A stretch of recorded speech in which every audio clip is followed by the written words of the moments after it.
प्रणवने आज काय प्रणव पदार्थ हा कवळ्या दुधाचा खरबूज काय माहिती मित्रांनो काय हे याने वेगळाच काहीतरी पदार्थ बनलेला आहे. हा व्यक्ती आहे ज्यांनी हा पदार्थ बनवलेला आहे. टेस्ट करून बघू कसा आहे पदार्थ. चला बघू कसा आहे. गरम आहे रे लई. फुकू नको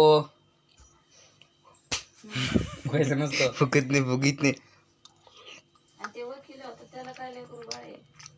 मस्त चांगला आहे मित्रांनो. पण यांनी डायबिटीज आहे मला. प्रणवने फोन घेतलेला आहे. ह्यो फोनचा ॲडिक्ट झालेला आहे मित्रांनो. तुमच्याकडं जर काही उपाय असेल याचा फोन सोडण्या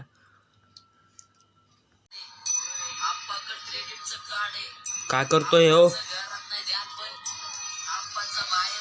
प्रणव फोन सोडून दे. प्रणव फोन सोडून दे.